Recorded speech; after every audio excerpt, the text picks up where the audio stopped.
പണ്ട് നടന്ന സംഭവം. ഒരു പഴയ ഗ്രാമമുണ്ടായിരുന്നു, ഹിംറാഗ്. ഇവിടുത്തെ ജനങ്ങൾ സത്യസന്ധരാണ്, പ്രകൃതിയെ വണങ്ങുന്നവരുമാണ്. ഗ്രാമത്തിൽ 18 വയസ്സ് കുട്ടി ഒരുവനുണ്ടായിരുന്നു, ആദിത്യ. അവൻ മറ്റുള്ള കുട്ടികളെക്കാളും വ്യത്യസ്തനാണ്. ശാന്തനായവൻ, സീരിയസ് ആയവൻ, എപ്പോഴും എന്തിനെ കുറിച്ചെങ്കിലും ചിന്തിച്ചുകൊണ്ടേയിരിക്കും.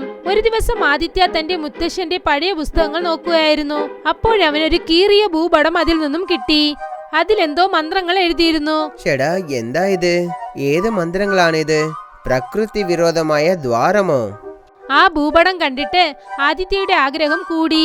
അപ്പോഴാണ് അവന് ഓർമ്മ വന്നത്, ചെറുപ്പം മുതലേ അവന്റെ മുത്തശ്ശൻ അവനോട് പ്രകൃതി വിരോധമായ ഒരു ദ്വാരത്തെക്കുറിച്ച് പറഞ്ഞുകൊണ്ടേയിരുന്നു. ധൈര്യശാലിയെ കൊണ്ട് മാത്രമേ അത് കടക്കാനാകൂ. പിന്നെന്താ, ഇപ്പോൾ അവൻ തീരുമാനിച്ചു കഴിഞ്ഞു. അതായത് ഈ ഭൂപടം അവൻ നോക്കി ആ ഗുഹ എവിടെയാണെന്ന് കണ്ടുപിടിക്കണമെന്ന്. അടുത്ത ദിവസം രാവിലെ തന്റെ കൂട്ടുകാരനോട് ആദിത്യ തനിക്കിനോടും പാർത്തിയോടും പറഞ്ഞു, എന്ത്? പ്രകൃതി വിരോധമായ ദ്വാരമോ?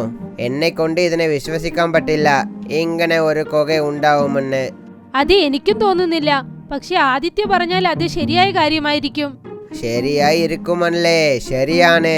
പിന്നെ ഞാൻ ആ കുക കണ്ടുപിടിക്കും. ഇപ്പോൾ പറയൂ, ഈ മിഷനിൽ നിങ്ങൾ രണ്ടുപേരും എന്നെ സഹായിക്കുമോ? അതെ, ഞങ്ങൾ തീർച്ചയായും നിന്റെ കൂടെ വരും. അവസാനം ഗ്രാമത്തിന്റെ രഹസ്യ ഗുഹ കണ്ടുപിടിക്കാനായി കുട്ടികൾ പുറപ്പെട്ടു പോയി. 3 പേരും ആ ഭൂപടം എടുത്തുകൊണ്ട് കാടിനെ നോക്കി പുറപ്പെട്ടു. വലിയ കാട്, കഠിനമായ പാത. പക്ഷെ 3 പേരും ധൈര്യശാലികളാണ്. ഒരുപാട് മണിക്കൂറുകൾ നടന്നതിനു ശേഷം അവർ ആ ഗുഹ കണ്ടെത്തി. ഭൂപടത്തിലുള്ളതുപോലെ അതിന്റെ വാതിലിൽ ഒരു കല്ലുണ്ടായിരുന്നു. സത്യം, കാരുണ്യം, പിന്നെ ധൈര്യമുള്ളവർ, അവരെ കൊണ്ട് മാത്രമേ ഇത് കടക്കാനാകൂ. ഇപ്പോൾ നമ്മൾ എന്തു ചെയ്യും കൂട്ടുകാരെ? എന്താ ചെയ്യുന്നുവെന്ന് വെച്ചാൽ വരൂ, അകത്തേക്ക് പോവാം. പക്ഷേ ഇതിൽ എഴുതിയുള്ളത് പോലെ കണ്ടാൽ നമ്മൾ 3 പേർക്കും ഇതിലുള്ള ഗുണങ്ങൾ ഉണ്ടാവണമല്ലോ. അപ്പോഴാണ് നമ്മൾ ഇതിനെ കടക്കാൻ സാധിക്കും. ഇവിടെ നോക്ക് കൂട്ടുകാരെ, നമ്മൾ 3 പേരും ഒരുമിച്ച് ഈ രഹസ്യ ഗുഹ തേടി വന്നു കഴിഞ്ഞു. എന്ന് വെച്ചാൽ നമ്മൾ ധൈര്യമായ ആളാണ്, പിന്നെ സത്യവും കാരുണ്യവും ഉള്ളവരാണ്. ഇതുപോലെ ഗുണങ്ങൾ നമ്മളിടത്ത് തീർച്ചയായും ഉണ്ടാവും. അതുകൊണ്ട് വരൂ, പോവാം. ആദിത്യ പറഞ്ഞത് തനിക്കും ബാക്കിക്കും ഒരു ഉത്സാഹം നൽകി.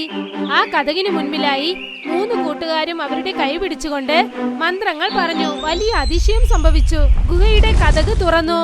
3 കൂട്ടുകാരും അകത്തേക്ക് ചെന്നു. അകത്ത് കയറിയതും തന്നെ അവരുടെ കണ്ണിന്റെ മുൻപിൽ ഒരു പ്രകാശം കണ്ടു.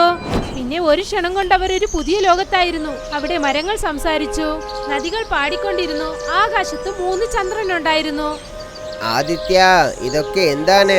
ഇതൊക്കെ എനിക്ക് സ്വപ്നം പോലെ തോന്നുന്നു. അവർ 3 പേരും ആ മാന്ത്രിക ലോകം നോക്കിക്കൊണ്ടിരിക്കുകയായിരുന്നു. അപ്പോഴാണ് അവർക്ക് ആരുടെയോ ശബ്ദം കേട്ടത്. നിങ്ങൾ എല്ലാവരും ഇവിടെ വന്നു കഴിഞ്ഞു. പ്രകൃതി ദ്വാരമാണ് നിങ്ങളെ തേർന്നെടുത്തിരിക്കുന്നത്. ഷടാ, ഈ ശബ്ദം എവിടെ നിന്ന് വരുന്നത്? 3 പേരും പുറകിലോട്ട് തിരിഞ്ഞു നോക്കിയപ്പോൾ ഒരു മാന്ത്രിക മരം അവരോട് സംസാരിച്ചു കൊണ്ടിരുന്നു. പേടിക്കാനുള്ള ആവശ്യമില്ല, നിങ്ങൾ ഇവിടെ സുരക്ഷിതയോടുള്ളത്.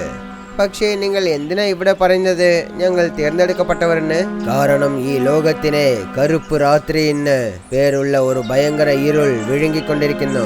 ഈ ലോകം പക്ഷികൾക്കും പ്രാണികൾക്കും വേണ്ടി സൃഷ്ടിക്കപ്പെട്ടതാണ്. പക്ഷേ കാൽ രാത്രി രാക്ഷസൻ ഇതിനെ ആക്രമിച്ചു കഴിഞ്ഞു. അക്കാരണം കൊണ്ട് ഈ ലോകം മാസായിട്ടുണ്ട്, പിന്നെ പതുക്കെ പതുക്കെ അഴിഞ്ഞുകൊണ്ടിരിക്കുന്നു. എന്ത് നേരാണോ? അതെ, പക്ഷേ ഇത്ര കൊല്ലങ്ങൾ കളിച്ച് നിങ്ങൾ 3 പേരും ഈ ദ്വാരത്തിനെ കടന്നു വന്നു. ഇതിന്റെ അർത്ഥം കാൽ രാത്രിക്ക് അഴിവ് വന്നിട്ടുണ്ട്. 3 കഴിവുള്ള നിങ്ങൾ ഒന്ന് ചേർന്ന് ഈ ലോകത്തിനെ രക്ഷിക്കാൻ പറ്റും. നിങ്ങൾ ആ കാൽ രാത്രി ഗുഹയെ കണ്ടുപിടിച്ച് അതിനെ അഴിക്കണം. ആ മാന്ത്രിക മരം പറഞ്ഞത് കേട്ടിട്ട് ആദിത്യ, ബാക്കി, പിന്നെ തന്നെ 3 പേരും കാലരാത്രിയുടെ ഗുഹ തേടി മുൻപിലേക്ക് ചെന്നു. അതവർക്ക് കഷ്ടമായിരുന്നു. പക്ഷേ ഗുഹ നോക്കി ചെല്ലുന്നതിന് മുൻപ് ആ മാന്ത്രിക മരം അവർ 3 പേർക്കും വേറെ വേറെ മന്ത്രങ്ങൾ പറഞ്ഞു. അത് അവരുടെ രക്ഷാകവചങ്ങളായി മാറി. മാന്ത്രിക മരം പറഞ്ഞത് കേട്ടിട്ട് ആദിത്യയും അവന്റെ കൂട്ടുകാരും ഗുഹ തേടി ചെല്ലാൻ തുടങ്ങി. അവർക്കൊരു കാര്യം അറിയില്ല, കാലരാത്രിയുടെ സേവകൻ അവരെ പിന്തുടരുകയാണെന്ന്. എപ്പോൾ വേണമെങ്കിലും അവരെ തടഞ്ഞേക്കാം. യാത്ര ചെയ്തുകൊണ്ടിരുന്നപ്പോൾ ഒരു വ്യത്യാസമായ പെണ്ണിനെ അവർ സന്ദർശിച്ചു. അവൾ പറഞ്ഞു അവളും അവരെ പോലെ കാലരാത്രിയെ നശിപ്പിക്കാൻ പോകുന്നുവെന്ന്. ഇപ്പോൾ നീ എന്താ പറയാൻ വരുന്നത്? നീയും ഞങ്ങളോട് ഇരിക്കുമെന്നോ? അതെ. പക്ഷേ നീ ആരാണെന്ന് ഞങ്ങൾക്കറിയില്ല. പിന്നെ എങ്ങനെയാണ് നിന്നെ വിശ്വസിക്കാൻ പറ്റും? ആദിത്യ പറഞ്ഞത് കേട്ടതും നിഷ പതറാൻ തുടങ്ങി. ആദിത്യയോട് എന്ത് ഉത്തരം പറയണമെന്ന് അവൾക്കൊന്നും മനസ്സിലായില്ല. അവളുടെ കണ്ണൊക്കെ നിറയാൻ തുടങ്ങി. അവളെ കണ്ടിട്ട് തനിക്ക് അവളോട് പാവം തോന്നി. പിന്നെ എല്ലാം അവളോട് പറഞ്ഞ് അവരുടെ ടീമിൽ അവളെയും ചേർത്തു. നിങ്ങൾ എല്ലാവർക്കും നന്ദി. നിങ്ങളുടെ ടീമിൽ എന്നെ ചേർത്ത് എൻ്റെ ജോലി നിങ്ങൾ എളുപ്പമാക്കിയിരിക്കുന്നു. ഷടാ, അങ്ങനെ ഒന്നുമല്ല. ഇപ്പോൾ നീ ഞങ്ങൾക്കും ഫ്രണ്ടാണ് അല്ലേ കൂട്ടുകാരെ? തന്നെ പറഞ്ഞത് കേട്ടിട്ട് ആദിത്യയും ബാക്കിയും ശരിയെന്ന് പറഞ്ഞു. പക്ഷെ എന്താണെന്ന് അറിയില്ല. ബാക്കി നിഷയെ സംശയിച്ചു. അവൾക്ക് ഇടയ്ക്കിടയ്ക്ക് തോന്നി ഇതിലെന്തോ പ്രശ്നമുണ്ടെന്ന്. അങ്ങനെ ദിവസങ്ങൾ പോകും തോറും നിഷ തനയോടൊപ്പം വളരെ കൂട്ടായി. അവരെ മയക്കി തന്റെ വലയിൽ കൊടുക്കണമെന്ന് അവൾ കരുതി. ആദിത്യ, ഈ നിഷ തനയോട് നല്ല കൂട്ടായി അല്ലേ? നമ്മൾ സൂക്ഷിച്ചിരിക്കണം. ബാക്കിയോടൊപ്പം ചേർന്ന് ആദിത്യയും നിഷയെ സംശയിക്കാൻ തുടങ്ങി. പക്ഷെ അവരെന്ത് കരുതിയോ അത് തന്നെ സംഭവിച്ചു. നിഷ തനയെ തന്റെ പിടിയിലാക്കി. കാലരാത്രിയുടെ ഗുഹയുടെ അടുത്തേക്ക് ചെന്നതും തന്നെ അവർ മന്ത്രങ്ങൾ പഠിക്കാൻ തുടങ്ങിയപ്പോൾ തന്നെ ബലഹീനനായി. അവന് തല ചുറ്റാൻ തുടങ്ങി. അവൻ മയങ്ങി താഴേക്ക് വീണു. അത് കാരണം കാലരാത്രിയുടെ ഗുഹ നശിക്കുന്നതിന് പകരം അത് തുറന്നു. അവസാനം എന്റെ ജോലി നല്ല രീതിയിൽ കഴിഞ്ഞു. ഞാൻ വിജയിച്ചിരിക്കുന്നു. ഞാൻ നിങ്ങളെ തടഞ്ഞിരിക്കുന്നു. കാലരാത്രിയെ ഞാൻ രക്ഷിച്ചിരിക്കുന്നു. എന്ന് വെച്ചാൽ നീ ആരാണ്? കാലരാത്രിയുടെ സേവകി. നിങ്ങളെ തടയാനായാണ് ഇവിടേക്ക് വന്നത്.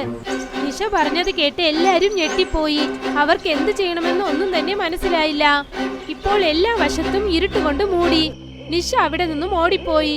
ആദിത്യ തന്നെ പിന്നെ ബാക്കി വിശ്വാസവഞ്ചനയിൽ കുടുങ്ങിപ്പോയി. പക്ഷെ അവർ തോൽവി സമ്മതിച്ചില്ല. കൂട്ടുകാരെ, ഇനി നമ്മൾ എന്തു ചെയ്യും? കാലരാത്രിയുടെ ഇരുട്ട് നന്നായി പരന്നു. സുഹൃത്തുക്കളെ, പേടിക്കാനുള്ള ആവശ്യമില്ല. നമ്മൾ വീണ്ടും മന്ത്രം പറയാൻ തുടങ്ങാം. നമ്മൾ തീർച്ചയായും വിജയിക്കും. അതെ, നീ പറയുന്നത് ശരിയാണ്. ആദിത്യ പറഞ്ഞത് കേട്ട് അവർക്ക് വീണ്ടും ഉത്സാഹം വന്നു. അവർ മൂന്നുപേരും വീണ്ടും മന്ത്രങ്ങൾ പറയാൻ തുടങ്ങി. കാറ്റ് വേഗത്തിൽ വീശാൻ തുടങ്ങി. ആകാശത്തു നിന്നും ഒരു പ്രകാശം ആദിത്യ തന്നെ പിന്നെ ബാക്കിയുടെ മേലിൽ കൊണ്ടു. അവർ കണ്ണു തുറന്നതും തന്നെ ആദിത്യയുടെ കയ്യിൽ ഒരു ദൈവിക ആയുധം ഉണ്ടായിരുന്നത് അവർ കണ്ടു. ആ ആയുധം കിട്ടിയതും തന്നെ ആദിത്യ തന്റെ മുഴുവൻ ബലവും പ്രയോഗിച്ച് അത് കാലരാത്രി ഗുഹയുടെ മേലിലേക്ക് വീശി. അത് കാരണം എന്ത് സംഭവിച്ചെന്നാൽ ആ കാലരാത്രി ഗുഹ തവിട് പൊടിയായി. അതിന്റെ ഇരുട്ട് നശിച്ചുപോയി. നമ്മൾ വിജയിച്ചു സുഹൃത്തുക്കളെ. മൂന്ന് കൂട്ടുകാരും ചേർന്ന് അവരുടെ വിജയം ആഘോഷിച്ചു. അപ്പോഴാണ് ആ മാന്ത്രിക മരം വീണ്ടും അവിടെ പ്രത്യക്ഷപ്പെട്ട് എന്തു പറഞ്ഞെന്നാൽ, സബാഷ് കുട്ടികളെ, നിങ്ങൾ നിരൂപിച്ചു കാണിച്ചു. അതായത് സത്യസന്ധയുള്ള ഹൃദയമുണ്ടെങ്കിൽ എല്ലാ ഇരുട്ടിനെയും നശിപ്പിക്കാൻ പറ്റുമെന്ന്. വൃക്ഷദേവൻ പറഞ്ഞത് കേട്ടിട്ട് മൂന്നുപേരും സന്തോഷിച്ചു. അവസാനം ആദിത്യ തന്നെ പിന്നെ ബാക്കി വൃക്ഷദേവന്റെ അനുഗ്രഹം വാങ്ങിയിട്ട് അവരുടെ ഗ്രാമത്തിലേക്ക് തിരികെ വന്നു.